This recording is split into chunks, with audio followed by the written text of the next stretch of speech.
Greetings to you all in the precious name of our Lord and Savior Jesus Christ. ನಮ್ಮ ಕರ್ತನಾದ ಯೇಸು ಕ್ರಿಸ್ತನ ಹೆಸರಿನಲ್ಲಿ ನಿಮ್ಮೆಲ್ಲರಿಗೂ ಸಹ ವಂದನೆಗಳು ಮತ್ತು ನಿಮ್ಮೆಲ್ಲರಿಗೂ ಸಹ ಸಂಜೆಯ ವಂದನೆಗಳು. It is a joy to be with you all once again to study God's word together. ದೇವರ ವಾಕ್ಯವನ್ನು ಒಟ್ಟಾಗಿ ಕಲಿಯುವುದಕ್ಕೋಸ್ಕರವಾಗಿ ನಿಮ್ಮೆಲ್ಲರೊಟ್ಟಿಗಿರುವಂತದ್ದು ನನಗೆ ಬಹಳ ಆನಂದ. What a joy to see many of the familiar faces. ಅನೇಕ ಚಿರಪರಿಚಿತವಾದಂತಹ ಮುಖಗಳನ್ನು ನೋಡುವುದಕ್ಕೆ ಎಂತಹ ಒಂದು ಸಂತೋಷ.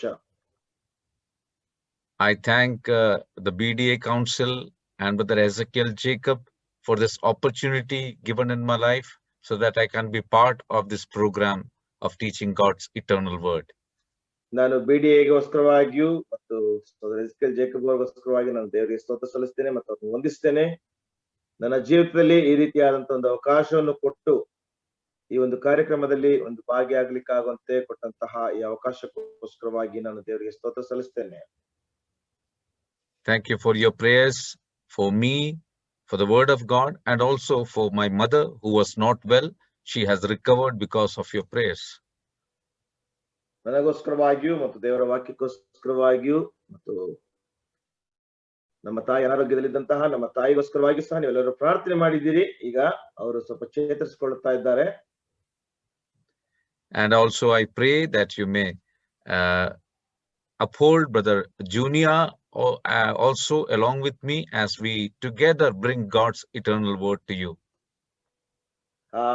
ನಮ್ಮನ್ನು ಸಹ ನೀವು ನೆನಪಿನಲ್ಲಿ ಪ್ರಾರ್ಥನೆ ನೆನಪಿಸಿಕೊಳ್ಳ್ರಿ. ನಾವಿಬ್ಬರು ಸಹ ಒಟ್ಟಾಗಿ ದೇವರ ನಿತ್ಯತ್ವದ ವಾಕ್ಯವನ್ನು ನಿಮ್ಮಲ್ಲಿ ತರುವುದಕ್ಕೋಸ್ಕರವಾಗಿ ಕರ್ತನ ಸಹಾಯ ಮಾಡಿ.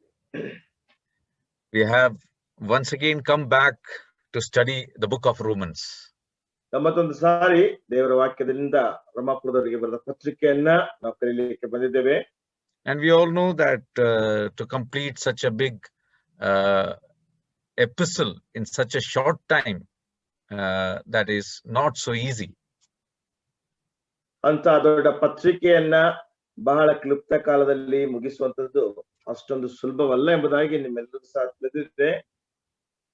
Romans, the epistle of Romans has been called as one of the greatest theological document that is ever written.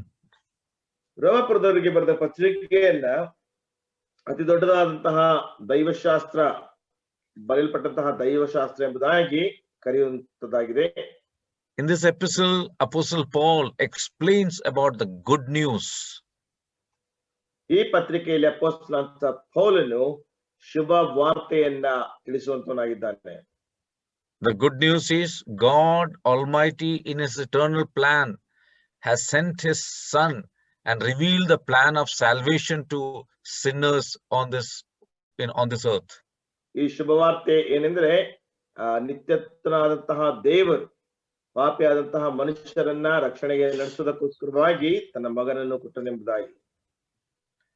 And when we study the epistle of Romans, we find about the condition of the human being. ನಾವು ರೋಮಾಪುರದವರಿಗೆ ಬರೆದ ಪತ್ರಿಕೆಯನ್ನು ಕಲಿಯುವಾಗ ಮನುಷ್ಯರ ಪರಿಸ್ಥಿತಿಗಳನ್ನ ನಾವು ನೋಡ್ತೇವೆ. It also teaches about the meaning of the life of a human being on this earth. ಹಾಗೆ ಮನುಷ್ಯನಿಗೆ ಈ ಲೋಕದಲ್ಲಿರುವಂತಹ ಜೀವಿತದ ಕುರಿತಾಗಿ ಸಹ ನಮಗೆ ಕಲಿಸುವಂತಾಗಿದೆ. But it also talks about the hope that we have in the blessed Lord Jesus Christ. ಹಾಗೆಯೇ ಕರ್ತನಾದಂತಹ ಯೇಸು ಕ್ರಿಸ್ತನಲ್ಲಿ ನಮಗಿರುವಂತಹ ಧನ್ಯಕರವಾದಂತಹ ನಿರೀಕ್ಷೆಯನ್ನು ಸಹ ಕಲಿಸುವಂತದ್ದಾಗಿದೆ. So Apostle Paul again and again in this epistle reminds us about the fundamental of God's truth, which is revealed to us through Jesus Christ, his son. ಈ ಪತ್ರಿಕೆಯಲ್ಲಿ ಅಪೊಸ್ತಲನಾದ ಪೌಲನು ಕರ್ತನಾದಂತಹ ಯೇಸು ಕ್ರಿಸ್ತನ ಮುಖಾಂತರವಾಗಿ ನಿತ್ಯನಾದಂತಹ ದೇವರು ತಿಳಿಸುವಂತಹ ಸತ್ಯಾಂಶಗಳ ಕುರಿತಾಗಿ ಪದೇ ಪದೇ ಹೇಳುವಂತವನಾಗಿದ್ದಾನೆ. And in the epistle he helps us to deal with the problems that we face in this world. ಈ ಲೋಕದಲ್ಲಿ ನಾವು ಎದುರಿಸ್ತಾ ಇರುವಂತಹ ಸಮಸ್ಯೆಗಳನ್ನು ಸಹ ಪರಿಹಾರ ಮಾಡಿಕೊಳ್ಳಿಕ್ಕಾಗುವಂತ ರೀತಿಯಂತೆ ಈ ಒಂದು ಪತ್ರಿಕೆಯಲ್ಲಿ ಆತನು ವಿವರಿಸುವಂತನಾಗಿದ್ದಾನೆ. He also brings to us the failures and the disputes and problems which characterizes the life that we live on this earth. ಈ ಲೋಕದಲ್ಲಿ ನಾವು ಜೀವಿಸುವಂತಹ ಜೀವಿತದಲ್ಲಿ ಬರುವಂತಹ ಸಮಸ್ಯೆಗಳು, ವಿಭಾಗಗಳು, ಅನೇಕ ರೀತಿಯಂತಹ ಒಡಕುಗಳನ್ನು ಸಹ ಯಾವ ರೀತಿ ನಿಭಾಯಿಸಬೇಕೆಂಬುದಾಗಿ ಪತ್ರಿಕೆ ನಮಗೆ ಕಲಿಸುವಂತದ್ದಾಗಿದೆ.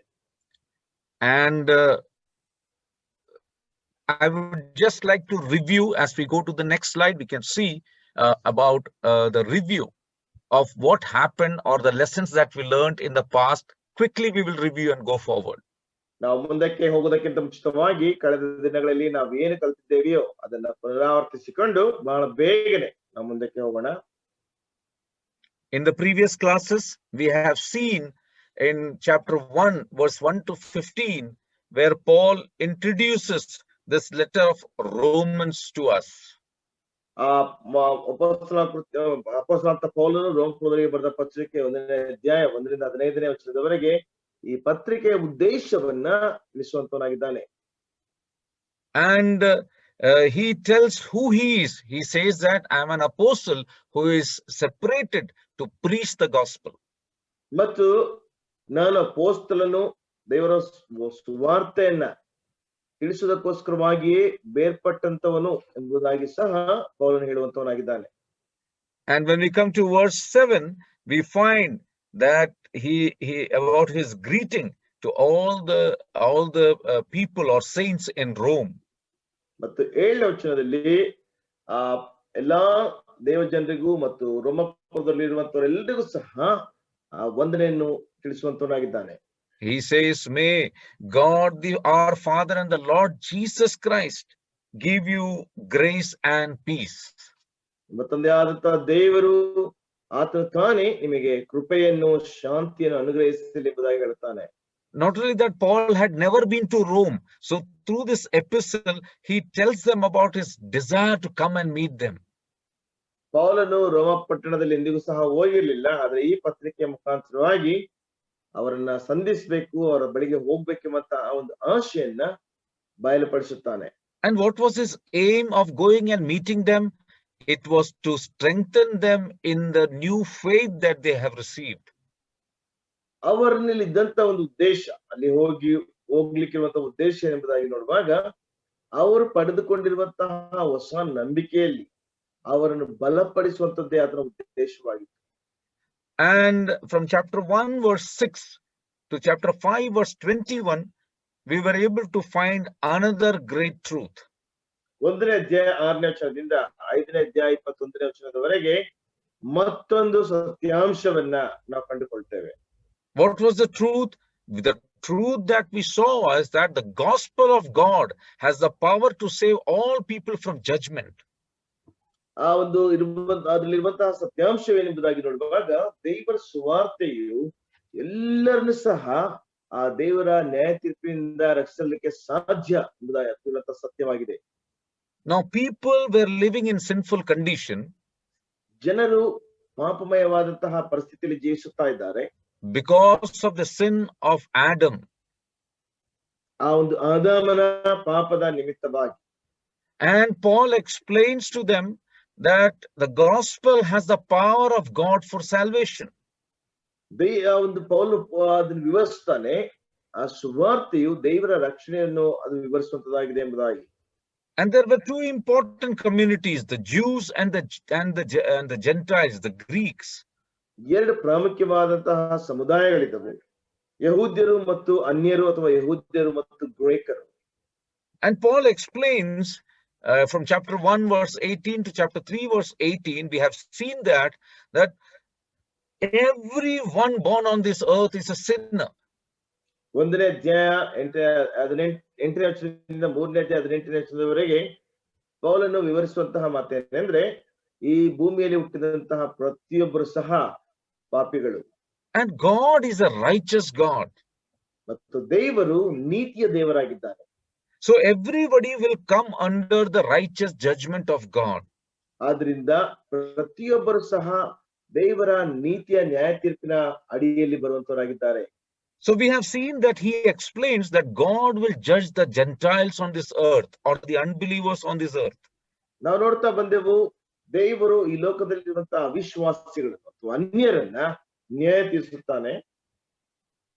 At the same time, the Jews were thinking that because we have got the law and we have the commandments with us, and we have circumcision, so they thought that they will not be judged, but they will directly go into the presence of God. ಆದ್ರೆ ಯಹೂದ್ಯರು ನೆನೆಸ್ಕೊಳ್ತಾರಂದ್ರೆ, ನಮಗೆ ಧರ್ಮಶಾಸ್ತ್ರ ಇದೆ, ನಮಗೆ ಆಜ್ಞೆಗಳಿದೆ, ಆದ್ರಿಂದ ನಾವು ನ್ಯಾಯ ತೀರಿಸಲ್ಪಡುವುದಿಲ್ಲ, ನೇರವಾಗಿ ದೇವರ ಪ್ರಸನ್ನತೆಗೆ ಹೋಗುತ್ತೆ ಎಂಬುದಾಗಿ ಅಂದುಕೊಳ್ಳುತ್ತಾರೆ. But Paul reminds the Jews that God will judge them also for their sins. ಆದ್ರೆ ಪೌಲನು ಯಹೂದ್ಯರಿಗೆ ಜ್ಞಾಪಿಸುವಂತಹ ವಿಷಯವೇನೆಂದ್ರೆ, ದೇವರು ಅವರನ್ನೂ ಸಹ ಅವರ ಪಾಪಗಳಿಗಾಗಿ ನ್ಯಾಯ ತೀರಿಸುತ್ತಾನೆ. So Paul says that God will judge all people, both the Jews and the Greek, because of sin in their life. ಪೌಲನು ಹೇಳುತ್ತಾನೆ, ದೇವರು ಎಲ್ಲರನ್ನೂ ಸಹ ನ್ಯಾಯ ತೀರ್ಪಿಗೆ ಒಳಪಡಿಸುತ್ತಾನೆ, ಯಹೂದ್ಯರನ್ನು ಮತ್ತು ಅನ್ಯರನ್ನು, ಯಾಕೆಂದ್ರೆ ಅವರಲ್ಲಿರುವಂತಹ ಪಾಪದ ನಿಮಿತ್ತವಾಗಿ. So when we come to chapter 3, he says that because all are unrighteous, or sin is found in the life of every human being. 3ನೇ ಅಧ್ಯಾಯಕ್ಕೆ ಬರುವಾಗ ಪೌಲನು ಹೇಳುತ್ತಾನೆ, ಎಲ್ಲರೂ ಸಹ ಅನೀತಿವಂತರಾಗಿದ್ದಾರೆ, ಎಲ್ಲರಲ್ಲಿ ಸಹ ಪಾಪವು ಆಳುತ್ತಾ ಇದೆ. So all are under the condemnation of sin. Sin condemns them. ಆದ್ರಿಂದ ಎಲ್ಲರೂ ಸಹ ಪಾಪವೆಂಬಂತಹ ದಂಡನೆಯಲ್ಲಿದ್ದಾರೆ, ಪಾಪವು ಅವರನ್ನು ದಂಡಿಸುವಂತದ್ದಾಗಿದೆ. Yeah. So when we come to the next slide, we see that Paul says, you need not worry, you need not be troubled, because the gospel of God has the power to save all people from judgment. ಪೌಲನು ಈ ಒಂದು slide ಅಲ್ಲಿ ಹೇಳುವಂತಹ ಮಾತೇನೆಂದ್ರೆ, ನೀವು ಯೋಚಿಸುವಂತ ಅವಶ್ಯಕತೆ ಇಲ್ಲ, ಭಯ ಪಡುವಂತ ಅವಶ್ಯಕತೆ ಇಲ್ಲ, ದೇವರು ತಾನೇ ಎಲ್ಲರನ್ನು ಸಹ ರಕ್ಷಿಸಲಿಕ್ಕೆ ಸಾಧ್ಯ. Yes, and so every human being on this earth who is in the fear of death or because of sin, he can have a hope because of the gospel of the Lord Jesus Christ. ಪಾಪದ ನಿಮಿತ್ತವಾಗಿ ಭಯದಲ್ಲಿರುವಂತಹ ಪ್ರತಿಯೊಬ್ಬ ಮನುಷ್ಯನು ಸಹ ಅವರಿಗೆ ಒಂದು ನಿರೀಕ್ಷೆ ಇದೆ, ಯಾಕೆಂದ್ರೆ ದೇವರ ಸುವಾರ್ತೆ ನಿಮಿತ್ತವಾಗಿ ಅವರು ರಕ್ಷಣೆ ಹೊಂದಬಹುದು. So Paul explains to the Jews that you become righteous because of your faith in the Lord Jesus Christ and not because of the law. ಪೌಲನು ಯಹೂದ್ಯರಿಗೆ ವಿವರಿಸುವಂತದ್ದೇನೆಂದ್ರೆ, ನೀವು ನೀತಿವಂತರಾದದ್ದು ಕರ್ತನಾದಂತ ಯೇಸು ಕ್ರಿಸ್ತನಲ್ಲಿಟ್ಟಂತಹ ನಂಬಿಕೆಯಿಂದಲೇ ಹೊರತು ಧರ್ಮಶಾಸ್ತ್ರದಿಂದ ಅಲ್ಲ. And when we are made righteous, what happens? There is a result. We have a right relationship with a holy God. ನಾವು ನೀತಿವಂತರಾದಂತಹ ಸಮಯದಲ್ಲಿ ಅದಕ್ಕಿರುವಂತಹ ಫಲಿತಾಂಶವೇನೆಂದ್ರೆ, ನಾವು ಈಗ ಪರಿಶುದ್ಧನಾದಂತಹ ದೇವರ ಜೊತೆಯಲ್ಲಿ ನಾವು ಹೋಗ್ಲಿಕ್ಕೆ ಅಥವಾ ಅಲ್ಲಿ ಆತನೊಟ್ಟಿಗೆ ಸರಿಯಾಗಿ ಇರ್ಲಿಕ್ಕೆ ಸಾಧ್ಯವಾಗುತ್ತದೆ. Yeah, sin had destroyed the relationship of mankind with a holy and righteous God. ಪಾಪವು ಪರಿಶುದ್ಧ ಮತ್ತು ನೀತಿವಂತನಾದಂತಹ ದೇವರ ಬಳಿಯಲ್ಲಿದ್ದಂತಹ ಸಂಬಂಧವನ್ನ ನಾಶ ಮಾಡಿದೆ. And in chapter 5, we had seen that the righteous act of one person, that is Jesus Christ, has brought salvation to the entire human race. ಮತ್ತು 5ನೇ ಅಧ್ಯಾಯದಲ್ಲಿ ನೋಡ್ತೇವೆ, ನೀತಿವಂತನಾದಂತಹ ಒಬ್ಬ ವ್ಯಕ್ತಿಯಾದಂತ ಯೇಸು ಕ್ರಿಸ್ತನಿಂದಲೇ ಇಡೀ ಜಗತ್ತಿಗೆ ರಕ್ಷಣೆಯು ತರಲ್ಪಟ್ಟಿತು. What a beautiful truth is this. ಎಂತ ಸುಂದರವಾದಂತಹ ಸತ್ಯಾಂಶ ಇದಾಗಿದೆ. By one man sin came, by one man death came, and death spread all over the earth, and that was Adam. ಒಬ್ಬ ಮನುಷ್ಯನಿಂದ ಪಾಪವು ಬಂತು, ಪಾಪದಿಂದ ಮರಣವು ಬಂತು, ಮರಣವು ಎಲ್ಲರೆಡೆಗೆ ವ್ಯಾಪಿಸಿತು. ಆ ಮನುಷ್ಯ ಯಾರೆಂದರೆ ಆದಾಮನು ತಾನೇ ಆಗಿದ್ದಾನೆ.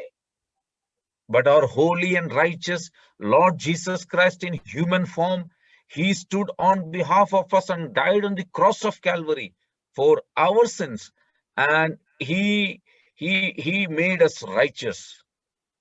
ಮನುಷ್ಯ ರೂಪದಲ್ಲಿದ್ದಂತಹ ನಮ್ಮ ಕರ್ತನಾದಂತಹ ಯೇಸು ಕ್ರಿಸ್ತ ಕಲ್ವಾರಿ ಶಿಲುಬೆಗೆ ಹೋಗಿ ನಮ್ಮೆಲ್ಲರ ಪಾಪಕ್ಕೆ ಕೊಡಬೇಕಾದಂತಹ ದಂಡವನ್ನು ತೆತ್ತು ನಮ್ಮನ್ನು ಒಂದು ಪರಿಶುದ್ಧರಾದಂತಹ ಜನಾಂಗವಾಗಿ ನೀತಿವಂತರಾದಂತಹ ಜನರನ್ನಾಗಿ ಮಾಡಿದ್ದಾನೆ. And because of him, we see salvation in the life of human race. ಆತನ ನಿಮಿತ್ತವಾಗಿ ಮನುಷ್ಯ ಕುಲದಲ್ಲಿ ಮಾನವ ಜನಾಂಗದಲ್ಲಿ ರಕ್ಷಣೆ ಉಂಟಾಯಿತು. Then we moved on to chapter 6. ನಂತರ ನಾವು 6ನೇ ಅಧ್ಯಾಯಕ್ಕೆ ನಾವು ಹೋದೆವು. And from chapter 6 to chapter 8, we find another important aspect which we will in the grace of God study today. 6ನೇ ಅಧ್ಯಾಯದಿಂದ 8ನೇ ಅಧ್ಯಾಯದವರೆಗೆ ಮತ್ತೊಂದು ವಿಷಯಾಂಶವನ್ನು ನೋಡ್ತೇವೆ. ಅದನ್ನ ಈ ದಿನ ನಾವು ಕಲಿತುಕೊಳ್ಳೋಣ. And what is the summary that we find in chapter 6 to chapter 8? 6ನೇ ಅಧ್ಯಾಯದಿಂದ 8ನೇ ಅಧ್ಯಾಯದವರೆಗೆ ನಾವು ಪಡೆದುಕೊಳ್ಳುವಂತಹ ಸಾರಾಂಶವೇನು? There we find the truth that if we are justified, we must live godly lives. ಅಲ್ಲಿ ನಾವು ಪಡೆದುಕೊಂಡಂತಹ ಸತ್ಯಾಂಶವೇನೆಂದ್ರೆ, ನಾವು ನೀತಿವಂತರೆಂಬುದಾಗಿ ನಿರ್ಣಯಿಸಲ್ಪಟ್ಟಿದ್ದರೆ ನಾವು ಭಕ್ತಿಯುಳ್ಳಂತಹ ಜೀವಿತವನ್ನು ಜೀವಿಸಬೇಕು. What is justification then? ಆಗ ನೀತಿ ನಿರ್ಣಯ ಅಂದ್ರೆ ಏನಂತ? Justification means in Christ we are forgiven and actually made righteous in our living or in our life. ನೀತಿ ನಿರ್ಣಯ ಎಂಬುದಾಗಿ ನೋಡುವಾಗ ನಾವು ಕ್ರಿಸ್ತನಲ್ಲಿ ಕ್ಷಮಿಸಲ್ಪಟ್ಟಿದ್ದೇವೆ ಮತ್ತು ನಾವು ನೀತಿವಂತರೆಂದು ನಿರ್ಣಯಿಸಲ್ಪಟ್ಟಿದ್ದೇವೆ. So it is a legal term. ಅದೊಂದು ಒಂದು ನ್ಯಾಯಾಂಗವಾದಂತಹ ನೈತಿಕವಾದಂತಹ ವಾಕ್ಯ ಪ್ರಯೋಗ. So in a legal term it means acquitted. ನೀತಿ ನಿರ್ಣಯ ಅಥವಾ ಆ ಒಂದು ನೀತಿ ನಿರ್ಣಯ ಎಂಬಂತಹ ವಿಷಯ ಅದೊಂದು ನೈತಿಕವಾದಂತಹ ಒಂದು ಭಾಷೆಯಾಗಿದೆ. ಅದರ ಅರ್ಥ ಅಕ್ವಿಟೆಡ್ ಅಥವಾ ಹೊಂದಿರುವುದೆಂಬುದಾಗಿ. So we find that our sins have been forgiven, and now what does God expect from our lives? That everyone who has got salvation has to live a godly life. ಈಗ ನಮ್ಮ ಪಾಪಗಳು ಪರಿಹಾರವಾಗಿದೆ. ಈಗ ನಾವೆಲ್ಲರೂ ಸಹ ಭಕ್ತಿಯುತವಾದಂತಹ ದೈವಿಕವಾದಂತಹ ಜೀವಿತವನ್ನು ಜೀವಿಸಬೇಕೆಂಬುದಾಗಿ ದೇವರು ಅಪೇಕ್ಷಿಸುತ್ತಾನೆ. So we were also able to look at chapter 6 as we started this, that we have died with Christ and thus are now obligated to live for God. 6ನೇ ಅಧ್ಯಾಯದಲ್ಲಿ ನಾವು ನೋಡಿದ ಅಂಶವೇನೆಂದ್ರೆ, ನಾವು ಕ್ರಿಸ್ತನೊಂದಿಗೆ ಸತ್ತಿದ್ದೇವೆ, ಈಗ ದೇವರಲ್ಲಿ ನಾವು ಜೀವಿಸುವಂತರಾಗಿದ್ದೇವೆ, ಹೊಸವರಾಗಿ ಜೀವಿಸುವಂತರಾಗಿದ್ದೇವೆ. So trusting in the Lord, we will now look at from chapter 7 and chapter 8 some truths as we understand about how we need to live a godly life. ನಾವು ಹೇಗೆ ದೈವಿಕವಾದಂತಹ ಅಥವಾ ಭಕ್ತಿಯುಳ್ಳಂತಹ ಜೀವಿತವನ್ನು ಜೀವಿಸಲಿಕ್ಕೆ ಸಾಧ್ಯ ಎಂಬುದಾಗಿ 7ನೇ ಅಧ್ಯಾಯವನ್ನ ಕರ್ತನಲ್ಲಿ ಭರವಸೆವಿಟ್ಟು ನಾವು ಅರ್ಥ ಮಾಡಿಕೊಳ್ಳೋಣ ಅಥವಾ ಕಲಿಯೋಣ. In chapter 7 we read that we learn that if we are only living by the law or following the law, it will only produce death in our life. 7ನೇ ಅಧ್ಯಾಯದಲ್ಲಿ ನಾವು ಕಲಿಯುವಂತಹ ವಿಷಯವೇನೆಂದರೆ, ನಾವು ಧರ್ಮಶಾಸ್ತ್ರಾಧೀನರಾಗಿ ನಡೆಯುತ್ತಾ ಇದ್ದರೆ, ನಾವು ಧರ್ಮಶಾಸ್ತ್ರವನ್ನು ಅನುಸರಿಸಿ ನಡೆಯುತ್ತಾ ಇದ್ರೆ ಅದರಲ್ಲಿ ಬರೆದಂತಹ ಫಲಿತಾಂಶವೇನೆಂದ್ರೆ ಮರಣ ಮಾತ್ರವೇ. So there we see that because of what God has done in our life, in chapter 8 we see that we are alive to God and should live in the spirit. ನಾವು 8ನೇ ಅಧ್ಯಾಯದಲ್ಲಿ ನೋಡುವಂತದ್ದು, ನಾವು ದೇವರಿಂದ ಜೀವಿಸ್ತಾ ಇರುವುದಾದ್ರೆ ನಾವು ದೇವರಿಗೋಸ್ಕರವಾಗಿ ಆತ್ಮೀಯವಾಗಿ ಜೀವಿಸಬೇಕು. Not only that, we will be finally glorified with Christ. ನಾವು ನೋಡ್ತೇವೆ ಕೊನೆಯದಾಗಿ ನಾವು ಕ್ರಿಸ್ತನೊಟ್ಟಿಗೆ ಮಹಿಮೆಗೆ ಸೇರಿಸಲ್ಪಡುತ್ತೇವೆ. So shall we look at from chapter 7? ನಾವು 7ನೇ ಅಧ್ಯಾಯವನ್ನು ನೋಡಿಕೊಳ್ಳೋಣ.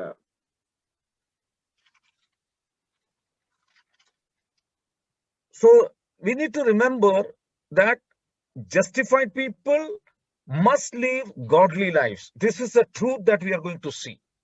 ನಾವು ನೋಡ್ಲಿಕ್ಕಿರುವಂತಹ ಸತ್ಯಾಂಶವೇನೆಂದ್ರೆ, ನಾವು ನೆನಪಲ್ಲಿಟ್ಕೊಳ್ಬೇಕು, ಆ ನೀತಿವಂತರೆಂಬುದಾಗಿ ನಿರ್ಣಯಿಸಲ್ಪಟ್ಟಂತಹ ಜನರು ದೈವಿಕವಾದಂತಹ ಜೀವಿತವನ್ನು ಜೀವಿಸಬೇಕು.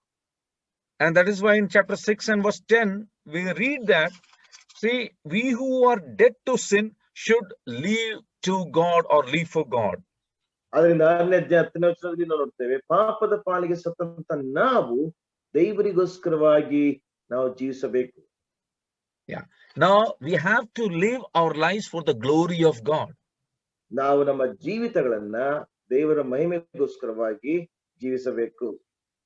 So we need to remember this.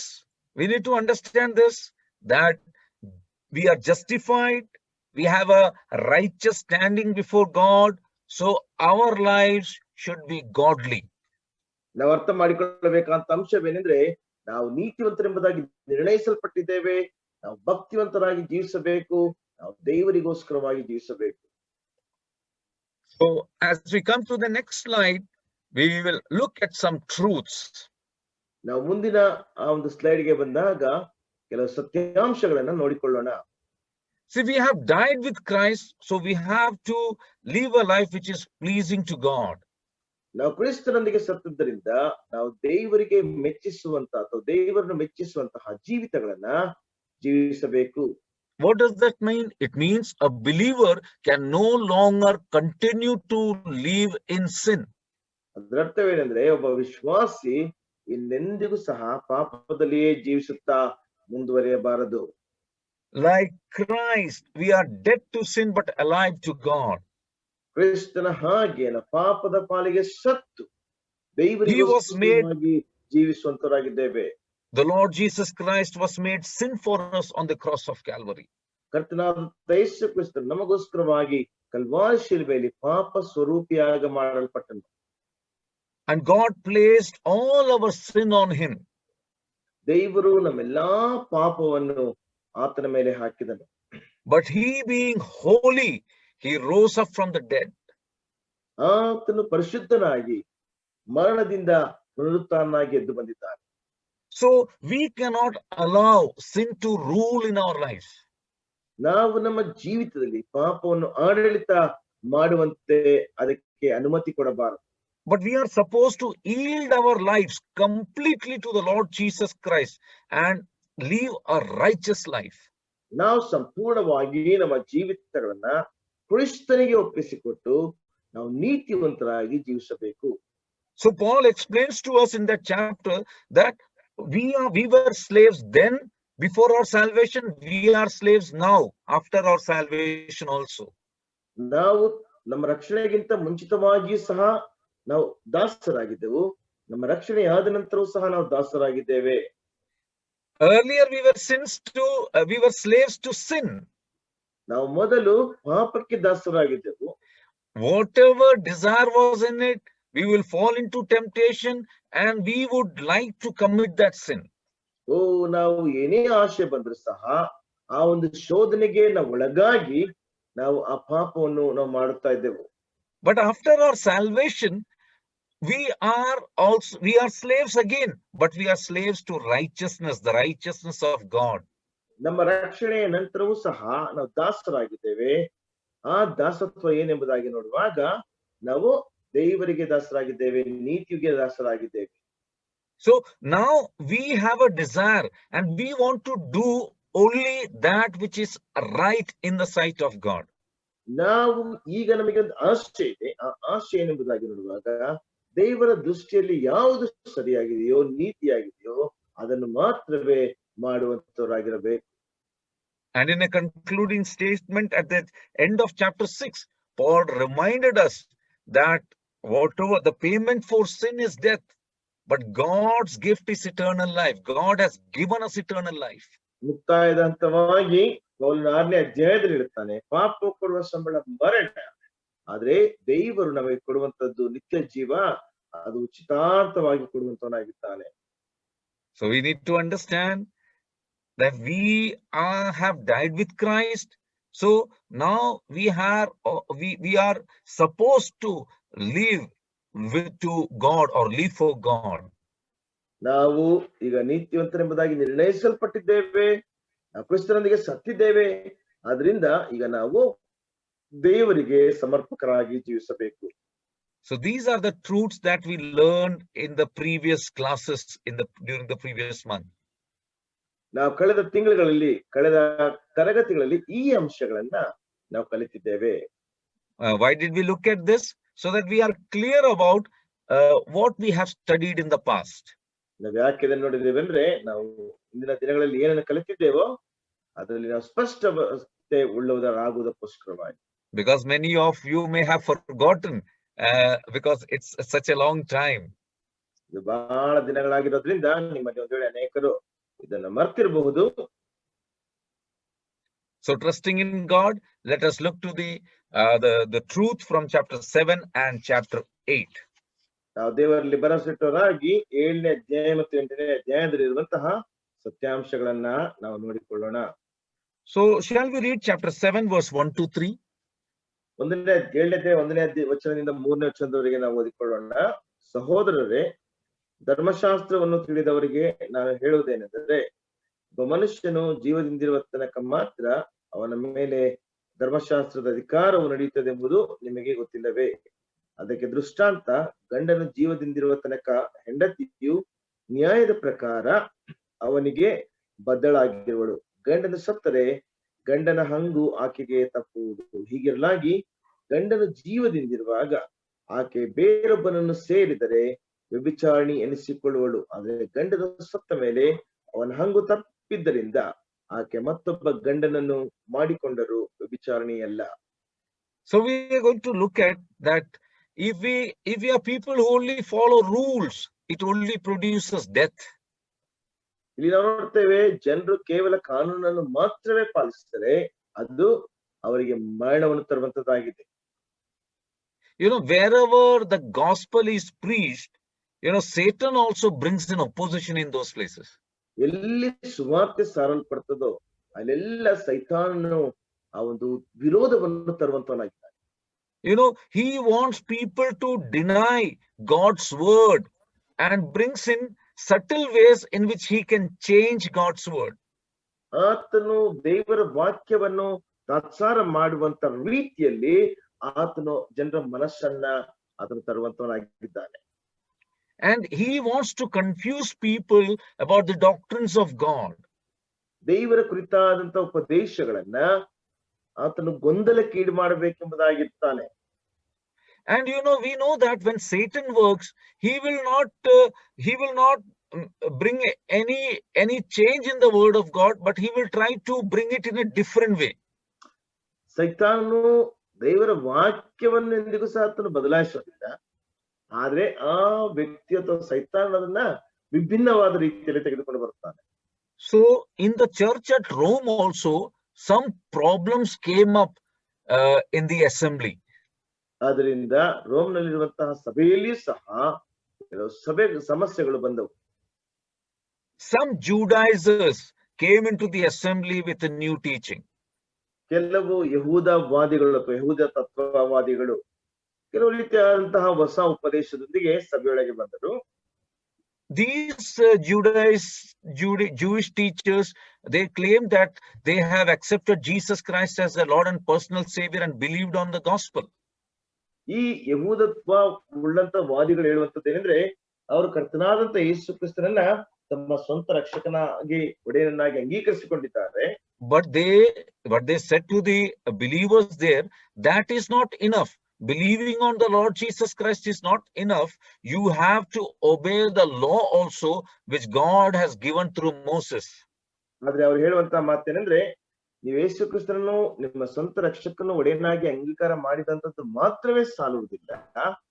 ದೇವರು ಮೋಶೆಯ ಮುಖಾಂತರವಾಗಿ ಕೊಟ್ಟಂತಹ ಧರ್ಮಶಾಸ್ತ್ರವನ್ನು ಸಹ ನೀವು ಪಾಲಿಸಬೇಕು. So they were teaching about that we also have to have a bondage with the law. We are binded with the law. ಅದರಿಂದ ನಾವು ಆ ಒಂದು ಧರ್ಮಶಾಸ್ತ್ರ ಉಪದೇಶಗಳಲ್ಲಿ ಸಹ ನಾವು ನೆಲೆಗೊಂಡಿರಬೇಕೆಂಬುದಾಗಿ ಅವರು ಉಪದೇಶ ಮಾಡುತ್ತಾರೆ. Yeah, so they were teaching that you are justified, by faith in Christ also, and also by doing works of righteousness. ನೀವು ನಂಬಿಕೆಯಿಂದ ಕ್ರಿಸ್ತನಲ್ಲಿ ಅಥವಾ ಕ್ರಿಸ್ತನಲ್ಲಿಟ್ಟಂತಹ ನಂಬಿಕೆಯಿಂದ ನೀತಿವಂತರೆಂಬುದಾಗಿ ನಿರ್ಣಯಿಸಲ್ಪಟ್ಟಿದ್ದೀರಿ. ಹಾಗೆಯೇ ಧರ್ಮಶಾಸ್ತ್ರದ ಕಾರ್ಯಗಳನ್ನು ಸಹ ನೀವು ನೆರವೇರಿಸಬೇಕೆಂಬುದಾಗಿ ಅವರು ಉಪದೇಶ ಮಾಡುತ್ತಾರೆ. So in this chapter we find that when we have a relationship with the Lord Jesus Christ, you know, all the dominion of law is cut off from our lives. ಅದರಿಂದ ನಾವು ಈ ಒಂದು ಅಧ್ಯಾಯದಲ್ಲಿ ಅರ್ಥ ಮಾಡಿಕೊಳ್ಳುವಂತಹ ವಿಷಯವೇನೆಂದ್ರೆ, ನಾವು ಕರ್ತನಾದಂತಹ ಯೇಸು ಕ್ರಿಸ್ತನೊಟ್ಟಿಗೆ ಇರುವಂತಹ ಸಂಬಂಧದಲ್ಲಿ ನಾವು ಇರುವಂತಹ ಸಮಯದಲ್ಲಿ ನಾವು ಧರ್ಮಶಾಸ್ತ್ರದೊಂದಿಗೆ ಇರುವಂತಹ ಎಲ್ಲಾ ರೀತಿಯಾದಂತಹ ಅಧಿಕಾರವನ್ನ ನಾವು ಕಡಿತಗೊಳಿಸಿಕೊಳ್ಳುತ್ತೇವೆ. So that is what we find in this world today also. Many of them by their work, by the rules and regulations which they follow, want to enter into heaven. ಈ ದಿನ ನಾವು ಈ ಲೋಕದಲ್ಲಿ ಸಹ ಅದನ್ನೇ ನಾವು ನೋಡ್ತಾ ಇರುವಂತದ್ದು. ಅನೇಕ ಜನರು ಅನೇಕ ರೀತಿಯಾದಂತಹ ಕಾನೂನು ಕಟ್ಟಳೆಗಳನ್ನ ಅವರು ನೆರವೇರಿಸುವುದರಿಂದ ಪರಲೋಕಕ್ಕೆ ಹೋಗುತ್ತಾರೆ ಎಂಬುದಾಗಿ ಅವರು ಅಂದುಕೊಳ್ಳುತ್ತಾರೆ. So here Paul is trying to bring out a truth from this chapter 7 verse 1 to 3, that in verses 1 to 3, that the law is only binding on people who are alive. ಇಲ್ಲಿ 7ನೇ ಅಧ್ಯಾಯದ 1ನೇ ವಚನದಿಂದ 3ನೇ ವಚನದವರೆಗೆ ಹೇಳುವಂತಹ ಸತ್ಯಾಂಶವೇನೆಂದ್ರೆ, ಒಂದು ಸತ್ಯಾಂಶವನ್ನು ಪೌಲನು ತರ್ತಾ ಇದ್ದಾನೆ. ಆ ಸತ್ಯಾಂಶ ಏನೆಂಬುದಾಗಿ ನೋಡುವಾಗ, ಆ ಒಂದು ಧರ್ಮಶಾಸ್ತ್ರವು ಜೀವಿಸಿರುವ ಜನರ ಮೇಲೆ ಮಾತ್ರ ಅದು ಆಡಳಿತ ನಡೆಸುವಂತದ್ದಾಗಿದೆ. What is he saying? He is saying that, as we read in verse 7, so my dear brothers and sisters, this is the point: you died to the power of law when you died with Christ, and now you are united with the one who raised from the dead. As a result, we can produce a harvest of good deeds for God. ನಾವು ಹೇಳುವಂತಹ ಮಾತೇನೆಂದ್ರೆ 7ನೇ ವಚನದಲ್ಲಿ ನಾವು ನೋಡ್ತೇವೆ, ಹಾಗಾದ್ರೆ ಏನು ಹೇಳೋಣ? ಧರ್ಮಶಾಸ್ತ್ರವು ಪಾಪ ಸ್ವರೂಪವೋ? ಎಂದಿಗೂ ಅಲ್ಲ. ಧರ್ಮಶಾಸ್ತ್ರದಿಂದಲೇ ಹೊರತು ಪಾಪ ಎಂಬುದು ಏನು ನನಗೆ ಗೊತ್ತಾಗಲಿಲ್ಲ. ದೃಷ್ಟಾಂತವಾಗಿ ಆಶಿಸಬಾರದೆಂಬ ಧರ್ಮಶಾಸ್ತ್ರವು ಹೇಳದಿದ್ದರೆ ದುರಾಶೆ ಅಂದ್ರೆ ಏನು ನನಗೆ ತಿಳಿತಿದ್ದಿಲ್ಲ. So Paul is reminding us that the natural man is married to the law and obligated to it. ಆದ್ರಿಂದ ಪೌಲನು ಹೇಳುವಂತಹ ಮಾತೇನೆಂದ್ರೆ, ಸ್ವಾಭಾವಿಕವಾದಂತಹ ಮನುಷ್ಯನು ಧರ್ಮಶಾಸ್ತ್ರವನ್ನು ವಿವಾಹವಾಗಿದ್ದಾನೆ, ಅದರಿಂದ ಅದಕ್ಕೆ ಅವನು ಒಳಪಡಲೇಬೇಕು. So in this dispensation, as well as at the time of Moses, this is as it is, as we read in the scripture portion. ಅದರಿಂದ ಈ ಯುಗದಲ್ಲಿ ಸಹ, ಹಾಗೆ ಮೋಶೆ ಜೀವಿಸ್ತಾ ಇದ್ದಂತ ಕಾಲದಲ್ಲಿ ಸಹ ಅದು ದೇವರ ವಾಕ್ಯದಲ್ಲಿ ನಾವೀಗ ಓದಿದಂತಹ ರೀತಿಯಲ್ಲಿ ಅದು ಇತ್ತು. But what has happened to us? ಆದ್ರೆ ನಮಗೆ ಏನಾಯ್ತು? See Galatians 3 and verse 10. ಗಲಾತ್ಯದವರಿಗೆ ಬರೆದ ಪತ್ರಿಕೆ 3ನೇ ಅಧ್ಯಾಯ 10ನೇ ವಚನ ನೋಡ್ರಿ. Galatians 3 and verse 10.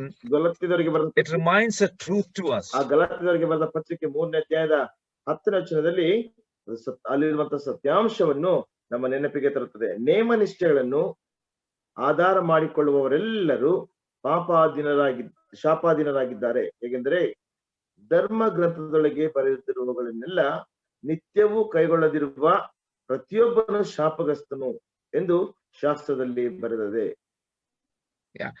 Christ has rescued us from the curse pronounced by the law.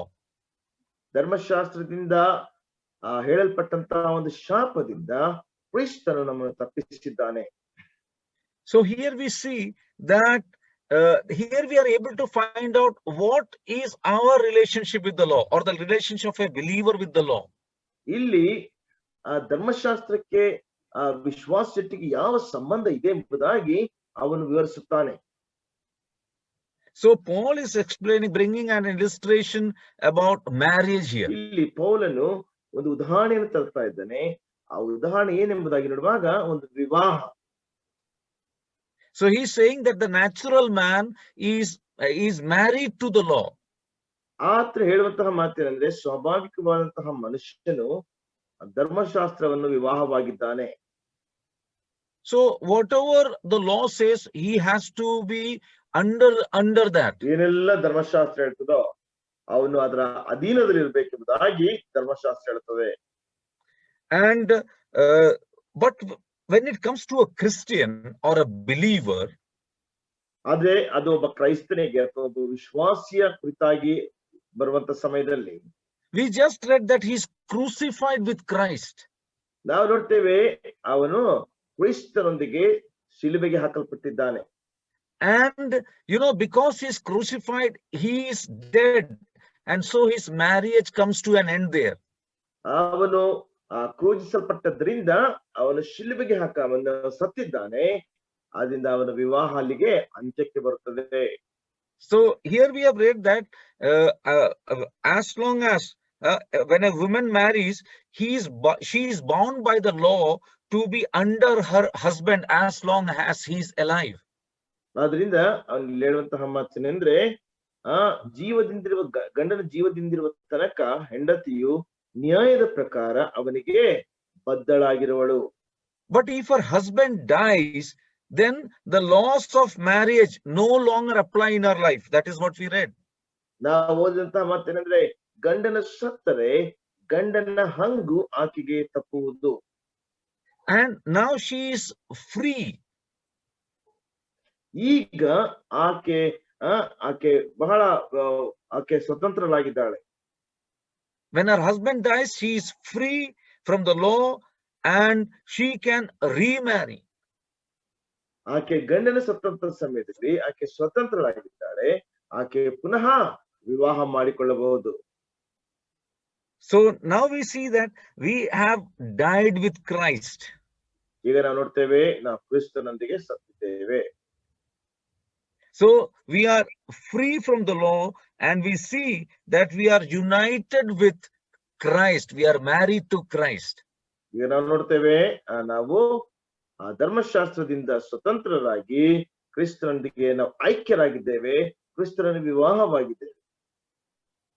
So see, a dead husband cannot have any control or dominion over his wife who is alive.